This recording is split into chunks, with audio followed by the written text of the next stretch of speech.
All right, final leg. We're here to talk about the London Diamond League that went down over the past 2 days out in London in the UK. It's the only Diamond League that actually goes down over 2 days. Just like all the others, we had some amazing performances, some world leads, some top performances by some great athletes. First off, we had Karsten Warholm. He is number 3 in the world right now, behind Obiri as well as Rai Benjamin, but he managed to take the world leading performance with 47.12 seconds. That breaks his European record that he set earlier this season. Again, that's a world lead that moves him to number 7 all time in the 400-meter hurdle. So really significant territory that he's moving into. He actually hit the 5th hurdle and was sloppy over the 10th hurdle. So he looks like he could potentially be in sub 47 second shape. So we're going to see a lot from these guys when they hopefully all line up in Doha later on this year. So keep a lookout for Karsten Warholm as well as Rai Benjamin and Abdurrahman Samba in the 400-meter hurdles. Now in the women's 100-meter hurdles, we're dropping down. We saw Danielle Williams. She's running for Jamaica. She had some troubles at the Jamaican national trials when she false started, but she came to London and absolutely dominated. In the heats, she managed to run 12.41, a personal best for her. That was the second fastest time in the year for the 100-meter hurdles, but in the final, she improved upon that, managed to run 12.32 seconds, a world lead personal best, national record for Jamaica that actually moves her to number 7 all time in the 100-meter hurdle. So she is moving into some really strong territory here and improving upon her personal best. Again, she won the 2015 World Championships, so she's really stepping things up. Hopefully she'll be able to win the Diamond League final and then get a spot on the Jamaican team to Doha later on this year. So keep a lookout for Danielle Williams in the 100-meter hurdles. Now jumping over to the 100 meters, we had Shelly-Ann Fraser-Pryce. First of all, on Saturday, she was running the anchor on the Jamaican 4x1 team that was running in London. She managed to take the win in that anchor, running down the other 2 anchors on that 4x1. An extremely powerful anchor, showing why she is one of the greatest 100-meter runners that we have.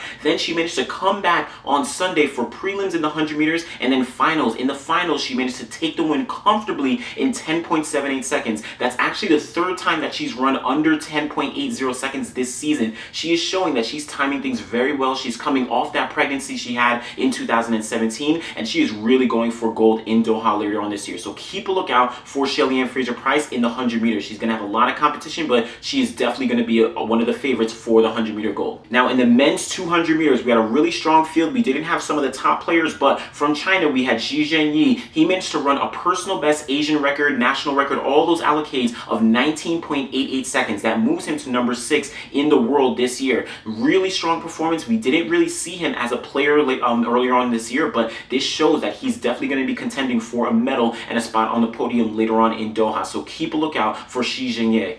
Now in the women's 5,000 meters, we had a really strong field that included Sifan Hassan from the Netherlands. She was coming off that world record in the mile that she had just set. We also had Hellen Obiri. We also had Agnes Chirov. So really strong field there. Hellen Obiri managed to take the win, just getting the win in the last 150 meters over Sifan Hassan. She grabbed it in 14 minutes, 20.36 seconds. Really strong performance from her. Right behind her, we had Chirov also coming up really close to Obiri. She managed to grab the 2nd place spot in 14 minutes, 20.68 seconds. Third place, we had Sifan Hassan running 14:22.12. That's actually a national record, European record, all those allocates for her. So really strong performance. She is showing that she's one of the top contenders, but Hellen Obiri shows that she is the dominant runner in the 5,000 meters, and she is definitely going to be the front runner for that gold medal in Doha. So keep a lookout for all those ladies in the 5,000 meters. Now in the women's long jump, we had Malaika Mihambo from Germany. She's already the world leader with 7.07 meters jump earlier in the season, but she managed to take the win here in London with a jump of 7.02 meters, showing that she's really consistent, and hopefully she's going to be able to maintain that consistency all the way down to Doha. This would be one of the top medals that she's going to be contending for and that she's a favorite for. So keep a lookout for Mihambo in that long jump.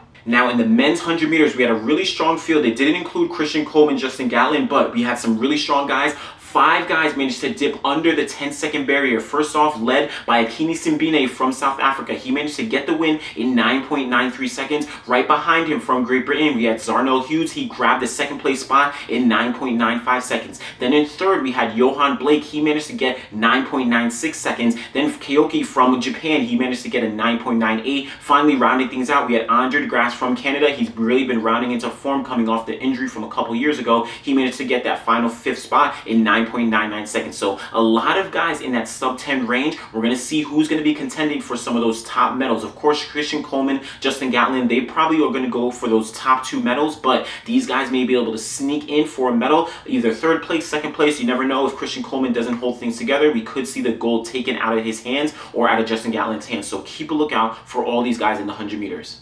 Alright, so those are just some of the highlights from the London Diamond League this past weekend. The U.S. Championships are going to be going down later on this week. That's why we saw most of the U.S. athletes sitting London out. They are preparing for their U.S. champs and a spot to get to Doha World Championships. So keep a lookout for that. Make sure you guys subscribe to the channel. Make sure you guys like the video and leave a comment on your favorite performance from the London Diamond League. And we'll be back again very soon. Thanks.